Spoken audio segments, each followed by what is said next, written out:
നമസ്കാരം. Bit, byte and information. സുപ്രസിദ്ധ American theoretical physicist John Archibald Wheeler ഒരിക്കൽ പറയുണ്ടായി, the whole universe is thus seen as a computer, a cosmic information processing machine. അതായത് ഈ പ്രപഞ്ചത്തെ ആകെ ഒരു ഇൻഫോർമേഷൻ പ്രോസസ്സിംഗ് മെഷീൻ ആയി കാണുന്നതിൽ ഒരു തെറ്റും ഇല്ല എന്ന്. നാം നമ്മുടെ ചുറ്റുപാടുകളിലേക്കൊന്ന് നോക്കിയാൽ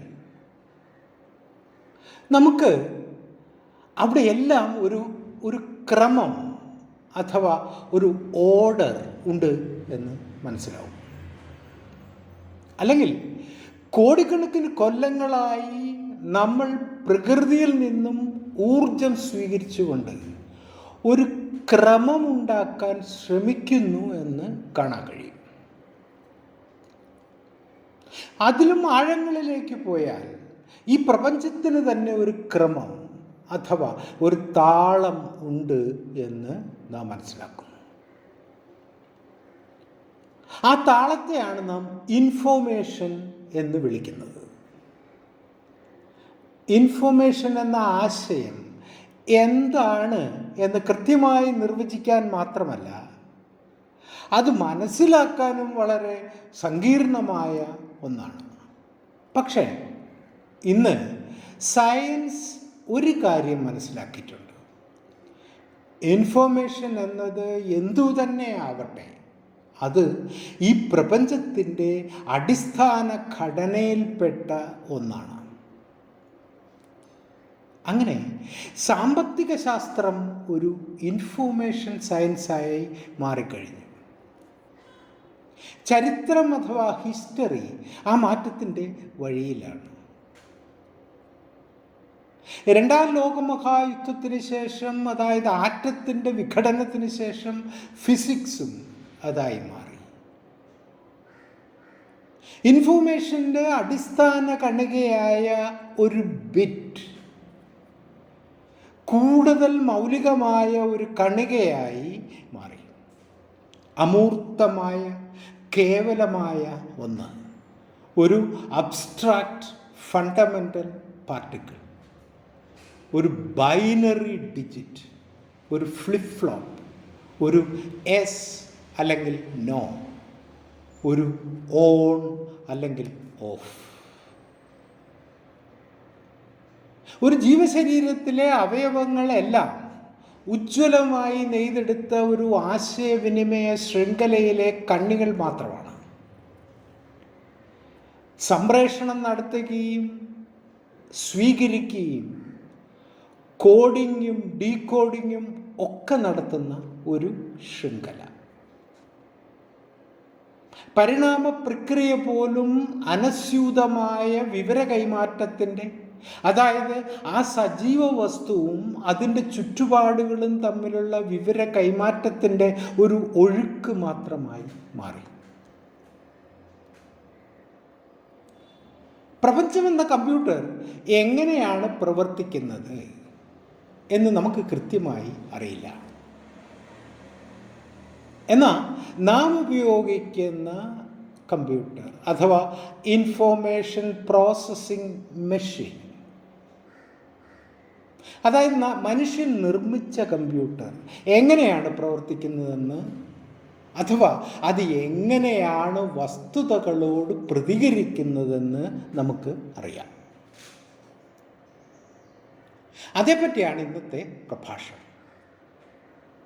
കാര്യങ്ങളുടെ സാങ്കേതികത്വത്തിലേക്ക് കൂടുതൽ പോകാതെ വളരെ ലളിതമായി വിശദീകരിക്കാനുള്ള ഒരു ശ്രമമാണ് ഇവിടെ നടത്തുന്നത്.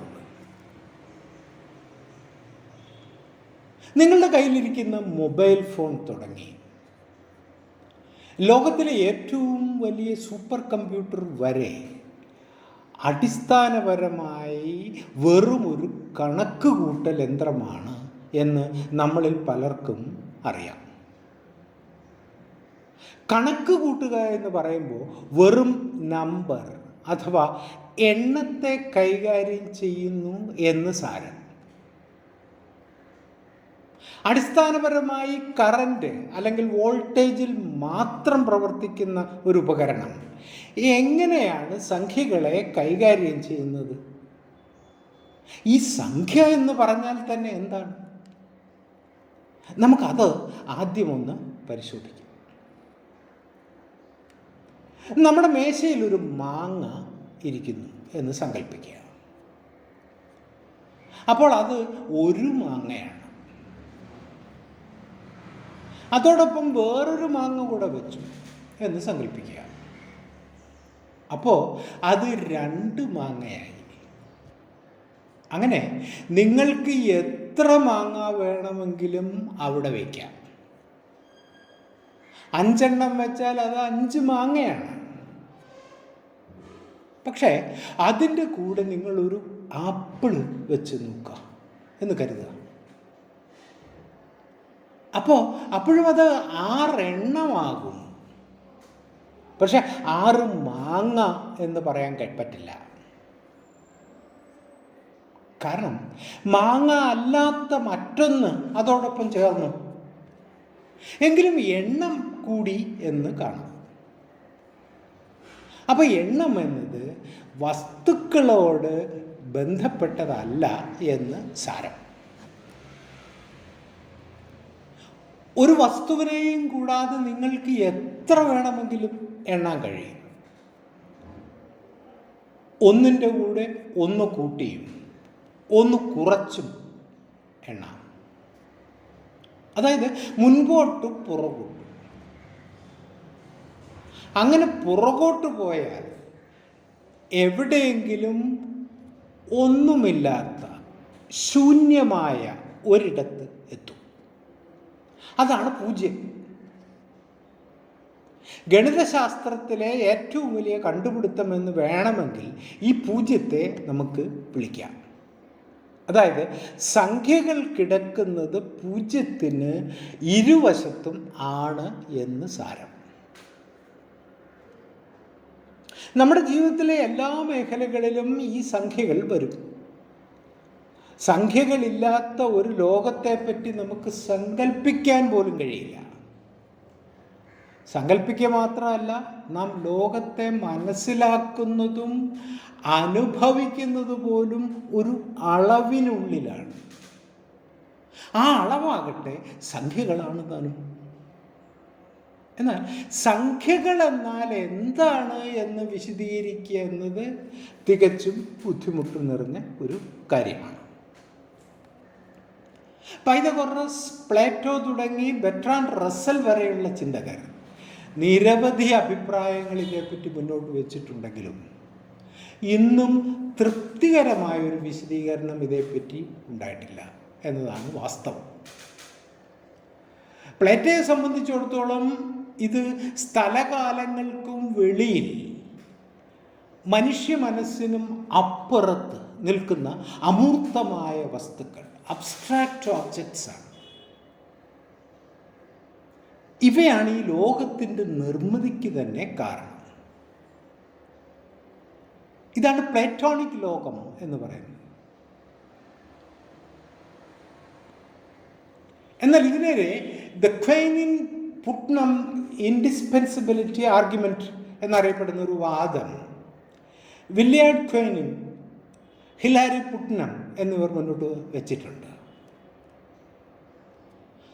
ഫിലോസഫി ഓഫ് മാത്തമാറ്റിക്സിൽ ഇത്തരം ചർച്ചകൾ നടക്കുന്നതിലേക്ക് കൂടുതൽ കടക്കാതെ നമുക്ക് കാര്യത്തിലേക്ക് കടക്കാം. ഈ എണ്ണങ്ങളെ ചില പ്രതീകങ്ങളിലൂടെ അടയാളപ്പെടുത്താനുള്ള ശ്രമം ചരിത്രാതീത കാലം മുതൽ നടന്നിട്ടുണ്ട്. അങ്ങനെ 1 എന്നതിനെ പ്രതിനിധീകരിക്കാൻ ഒരടയാളം അഥവാ ലിപി, 2നെ പ്രതിനിധീകരിക്കാൻ വേറൊന്ന് എന്നിങ്ങനെ എല്ലാ സംസ്കാരങ്ങളിലും നിരവധി ഘടനകൾ അഥവാ സിസ്റ്റംസ് രൂപം കൊണ്ടിട്ടുണ്ട്. എന്നാൽ അനന്തമായി നീളാവുന്ന സംഖ്യകളെ ഓരോന്നിനെയും ഓരോ പ്രതീകങ്ങളെ കൊണ്ട് അടയാളപ്പെടുത്താൻ കഴിയാത്ത സാഹചര്യത്തിൽ അവയെ ചില കോഡുകളുടെ രൂപത്തിൽ, ചില നിയമങ്ങളുടെ ഉള്ളിലുള്ള കോഡുകളായി രൂപാന്തരപ്പെടുത്തി ഉപയോഗിക്കാമെന്ന് മനുഷ്യൻ കണ്ടെത്തി. അതാണ് നാം എല്ലായ്പ്പോഴും പറയുന്ന നമ്പർ സിസ്റ്റംസ്. നമ്പറുകൾക്ക് മാത്രമല്ല നാം കോഡുകൾ ഉപയോഗിക്കുന്നത്. നമ്മുടെ എല്ലാ സംസാര ഭാഷയും ഒരു കോഡാണ്. ഭാഷകൾ നിരവധി ആയതുകൊണ്ട് നിരവധി കോഡുകളുമുണ്ട് എന്ന് മാത്രം. ഉദാഹരണമായി പശു എന്നതിനെ എടുക്കാം. മലയാളത്തിൽ നമ്മൾ പ എന്നതിൻ്റെ കൂടെ ശ എന്നത് എഴുതി ആ ശായെ ഷു ആക്കാനുള്ള ഒരു ചിഹ്നം കൂടി എഴുതും. എന്നിട്ട് പശു എന്ന് വായിക്കും. ഹിന്ദിയിലത് ഗായ് ആണ്, ഇംഗ്ലീഷിൽ കൗ, ചൈനീസിലത് മോനിയോ ആണ്. എല്ലാം ഓരോരൊറ്റ മൃഗത്തെ സൂചിപ്പിക്കുന്നു, നമ്മുടെ പശു. എന്നാൽ എല്ലാ രാജ്യങ്ങളും ഒരൊറ്റ ഭാഷയായിരുന്നു സംസാരിച്ചിരുന്നെങ്കിൽ ഒരാൾ എഴുതുന്നത് എല്ലാവർക്കും മനസ്സിലാകുമായിരുന്നു. സംഖ്യകളുടെ കാര്യത്തിൽ പക്ഷേ അത് അങ്ങനെ തന്നെയാണ്. അതൊരു ഇൻ്റർനാഷണൽ സ്റ്റാൻഡേർഡാണ്.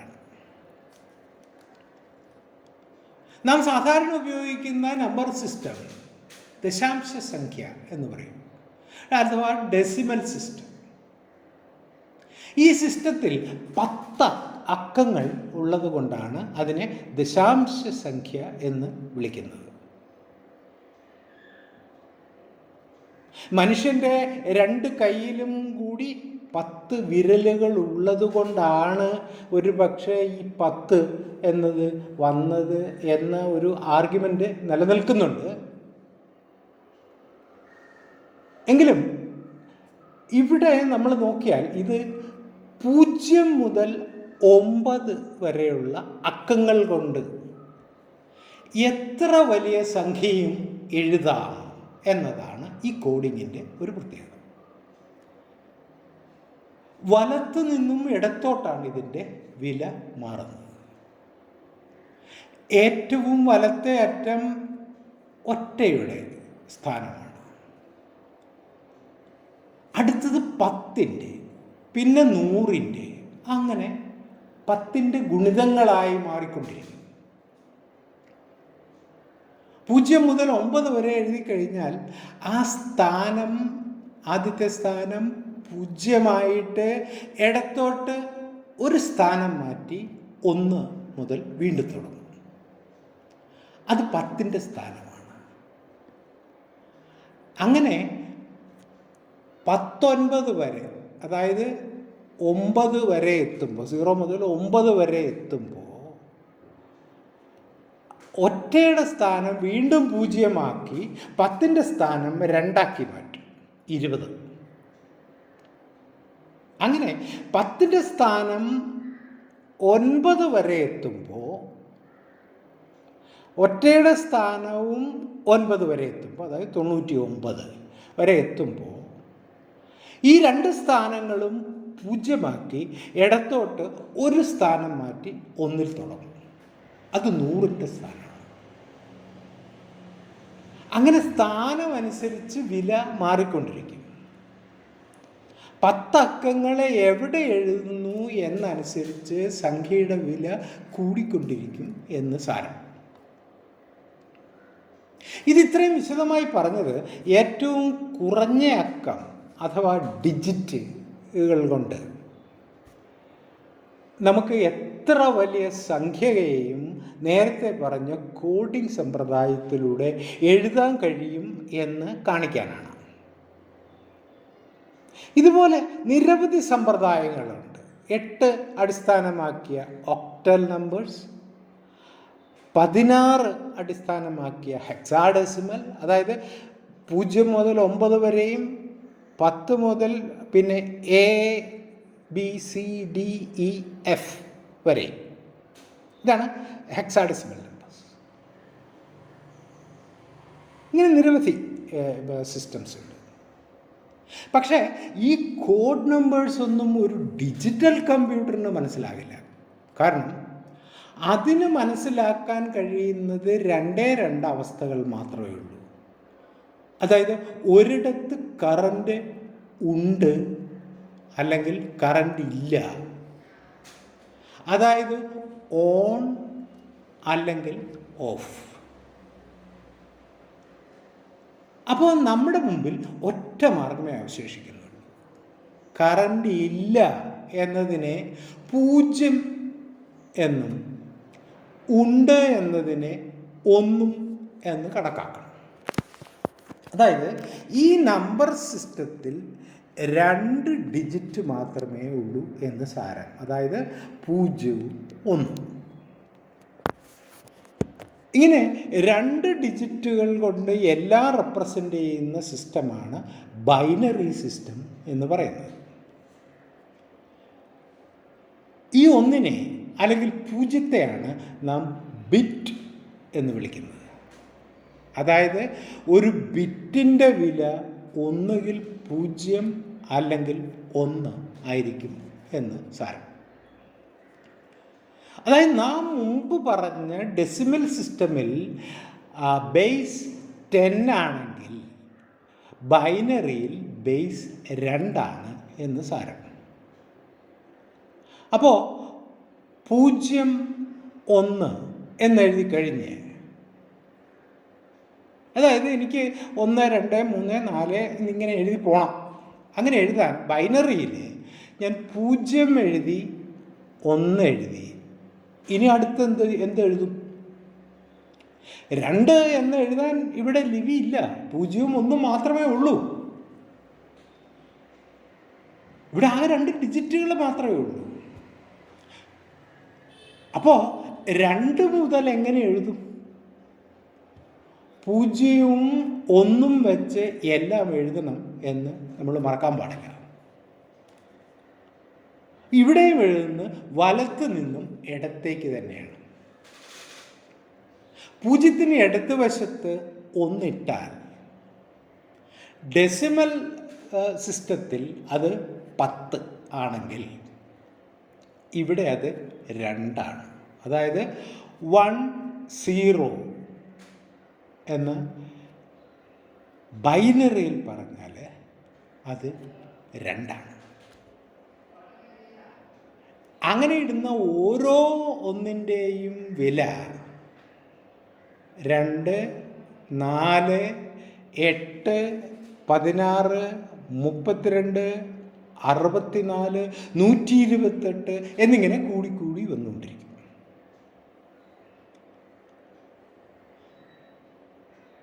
അതായത് ആക്ച്വലി യഥാർത്ഥത്തിൽ 2 to the power of 1, 2 to the power of 2, 2 to the power of 3, 2 to the power of 4, 2 to the power of 5 എന്നിങ്ങനെ പവർ വെച്ച് നമ്മൾ പറയുകയാണെങ്കിൽ അങ്ങനെ മാറിക്കൊണ്ടേയിരിക്കും.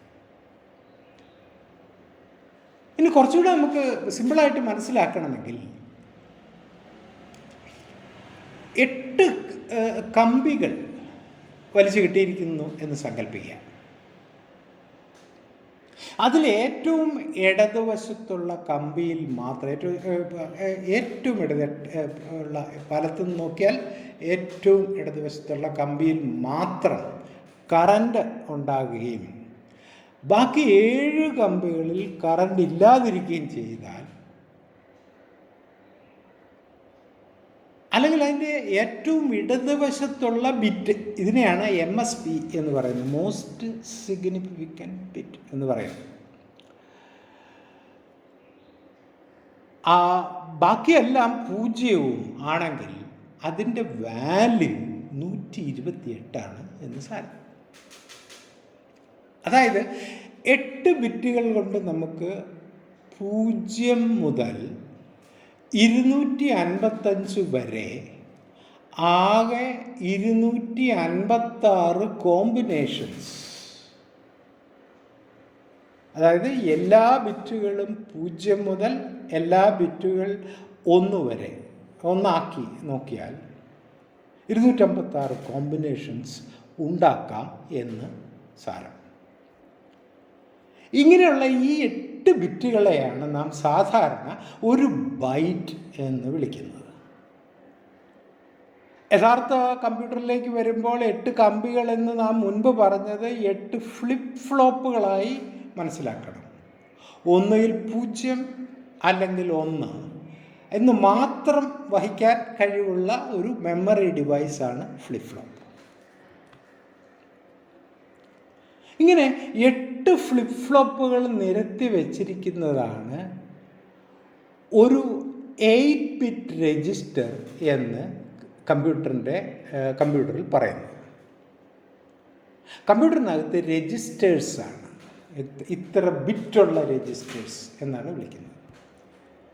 ഇങ്ങനെയുള്ള രജിസ്റ്ററുകൾ 8 ബിറ്റാകാം, 16 ബിറ്റാകാം, 32 ബിറ്റാകാം, 64 ബിറ്റാകാം, 128 ബിറ്റാകാം. ഇങ്ങനെ ഈ രജിസ്റ്ററുകളുടെ വലിപ്പമാണ് കമ്പ്യൂട്ടറിൻ്റെ പ്രവർത്തന മികവിൻ്റെ ഒരു മാനദണ്ഡം. ഒരു മാനദണ്ഡം എന്നാണ് പറഞ്ഞത്, മറ്റു മാനദണ്ഡങ്ങളും ഉണ്ട്. അത് ഇവിടെ ചർച്ചയ്ക്ക് വിധേയമാക്കുന്നില്ല എന്ന് മാത്രം.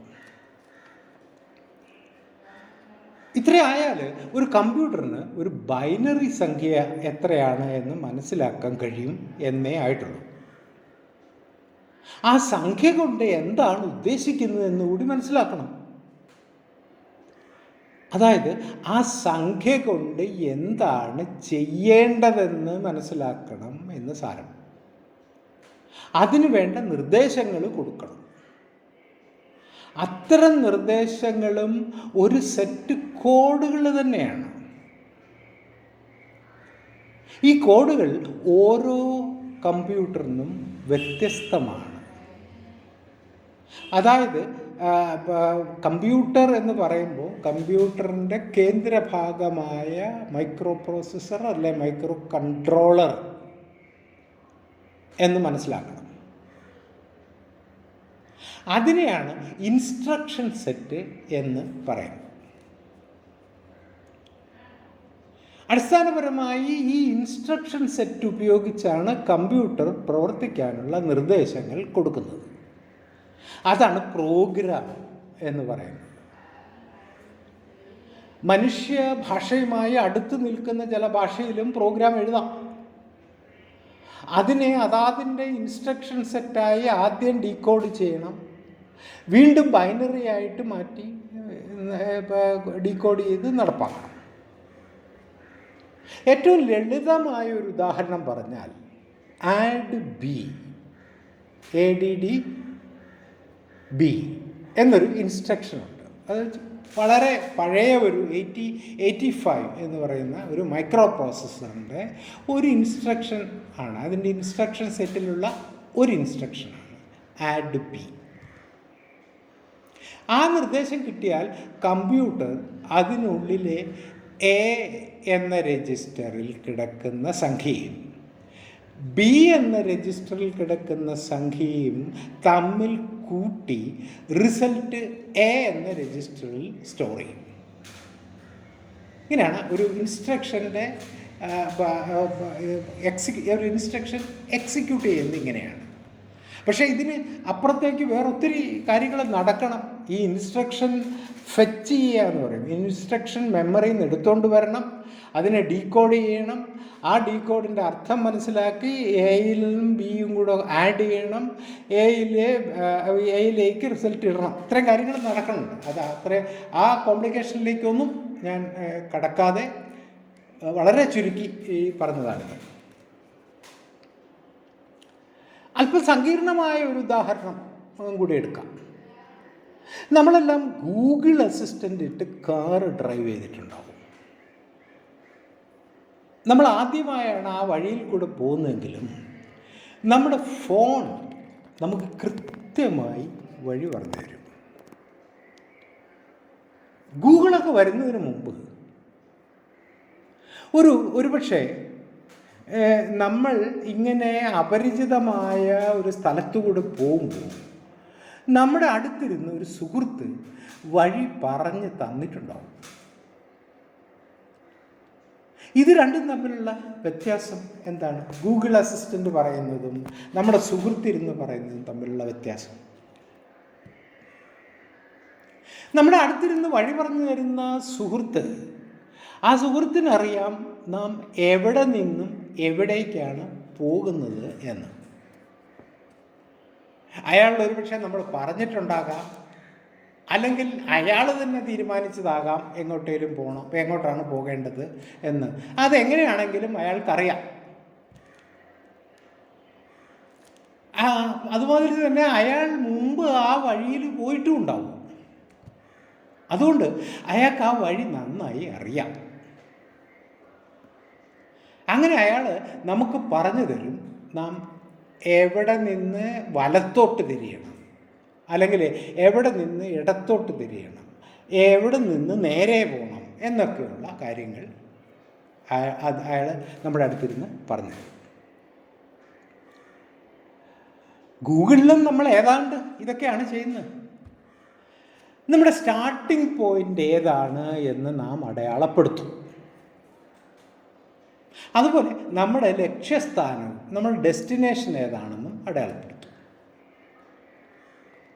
ഗൂഗിൾ ഉടനെ അതിലുള്ള സ്ഥലത്തിൻ്റെ ഒരു മാപ്പിൽ, അതിന് മാപ്പ് ഗ്രിഡിൽ ഈ രണ്ട് സ്ഥാനങ്ങളുടെയും കോർഡിനേറ്റ്സ് അടയാളപ്പെടുത്തും. ഈ കോർഡിനേറ്റ്സ് GPS പോലുള്ളതൊന്നും ലഭ്യമാണ്. മാത്രമല്ല, ആ മാപ്പിൽ നമ്മുടെ തുടക്കം മുതൽ ലക്ഷ്യം വരെയുള്ള എല്ലാ റോഡുകളുടെയും വിവരങ്ങൾ കൂടി ലഭ്യമാണ്. അങ്ങനെ ഓരോ നിമിഷവും നമ്മുടെ വാഹനത്തിൻ്റെ സ്ഥാനം മനസ്സിലാക്കി നമുക്ക് മുന്നോട്ട് പോകാനുള്ള വഴി നിർദ്ദേശിക്കും. ഓർക്കേണ്ട ഒരു കാര്യം, ഈ മാപ്പും GPS വിവരങ്ങളും എല്ലാം ബൈനറി രൂപത്തിലാണ് കമ്പ്യൂട്ടറിന് ലഭ്യമാകുന്നത് എന്നാണ്.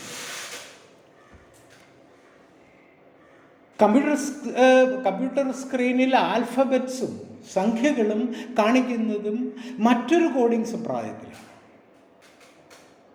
അതാണ് ആസ്കി കോഡ് എന്ന് പറയുന്നത്.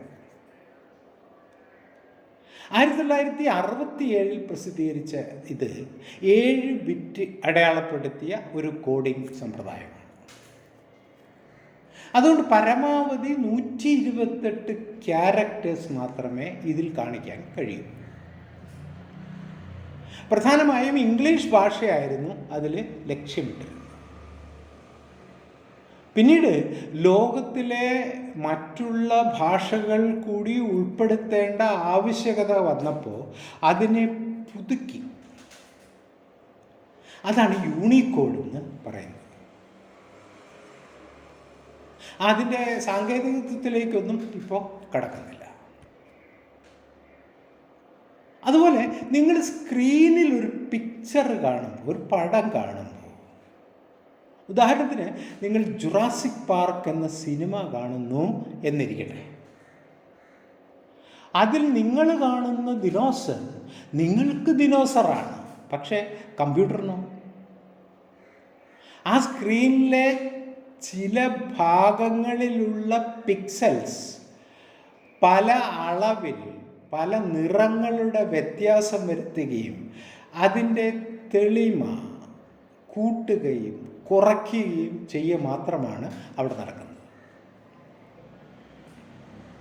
3 നിറങ്ങളുടെ സംയുക്തമാണ് ഏത് നിറവും നിർമ്മിക്കുന്നതെന്ന് ഒരുപക്ഷെ നമുക്ക് അറിയാമായിരിക്കും. നമ്മളെല്ലാവരും RGB എന്ന് കേട്ടിട്ടുണ്ട്. Red, green, blue. ഇതിൻ്റെ വിവിധ അളവുകളിലുള്ള ചേരുവകളാണ് ചിത്രങ്ങൾ നിർമ്മിക്കുന്നത്.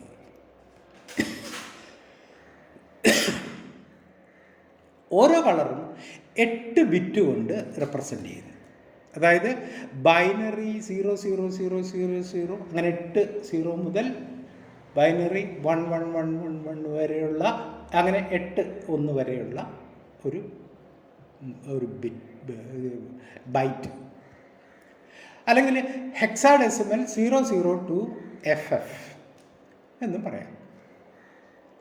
അങ്ങനെ 256 ഷെയ്ഡ്സ് ഓരോ നിറത്തിനും ഉണ്ടാക്കാം, ഓരോ നിറത്തിനും.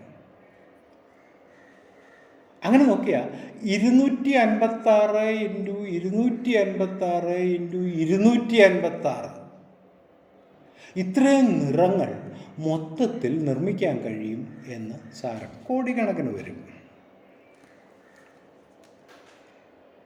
RGBയിൽ ആദ്യത്തെ ബൈറ്റ്, അതായത് 8 ബിറ്റ്സ് എല്ലാം 1ഉം ബാക്കിയുള്ളത് 2ഉം 0ഉം ആയാൽ അത് റെഡാണ്. ആദ്യത്തെ ബൈറ്റ് 0ഉം രണ്ടാമത്തെ ബൈറ്റ് എല്ലാം 1ഉം മൂന്നാമത്തെ ബൈറ്റ് മുഴുവൻ 0ഉമായാൽ അത് ഗ്രീനാണ്. അതുപോലെ ഒന്നാമത്തെയും രണ്ടാമത്തെയും ബൈറ്റുകൾ മുഴുവൻ 0ഉം അവസാനത്തെ ബൈറ്റ് മുഴുവൻ 1ഉമായാൽ അത് ഗ്രീനാണ്. 3 ബൈറ്റുകളും മുഴുവനും 1ആയാൽ അത് വൈറ്റാണ്. അതായത് 25500 എന്ന് പറഞ്ഞാൽ റെഡ്, 255 എന്ന് പറഞ്ഞാൽ ഗ്രീൻ, 255 എന്ന് പറഞ്ഞാൽ ബ്ലൂ, 255 എന്ന് പറഞ്ഞാൽ വൈറ്റ് എന്ന് സാരം. ഒരു ഡിജിറ്റൽ കമ്പ്യൂട്ടറിനെ ഏറ്റവും ലളിതമായി വിവരിക്കാൻ ശ്രമിച്ചതാണ് ഇത്. ഇൻഫർമേഷൻ പ്രോസസ്സിംഗ് എന്നതിൻ്റെ ഒരു അടിസ്ഥാന ആശയം ഉണ്ടാകുക എന്ന് മാത്രമേ ഈ പ്രഭാഷണത്തിന് ഉദ്ദേശം ഉണ്ടായിരുന്നുള്ളൂ. യഥാർത്ഥത്തിലുള്ള ഒരു ഡിജിറ്റൽ പ്രോസസ്സിംഗ് എന്ന് പറഞ്ഞാൽ ഇതിനേക്കാൾ എത്രയോ മടങ്ങ് സങ്കീർണമാണെന്ന് നമ്മൾ മറക്കാതിരിക്കുക. അതിൻ്റെ മറ്റ് ഭാഗങ്ങളിലേക്ക് ഇനിയും നമുക്ക് മറ്റ് ചില പ്രഭാഷണങ്ങളിലൂടെ നമുക്ക് കടക്കാം എന്ന് പറഞ്ഞുകൊണ്ട് ഞാനിവിടെ അവസാനിപ്പിക്കുകയാണ്. നന്ദി.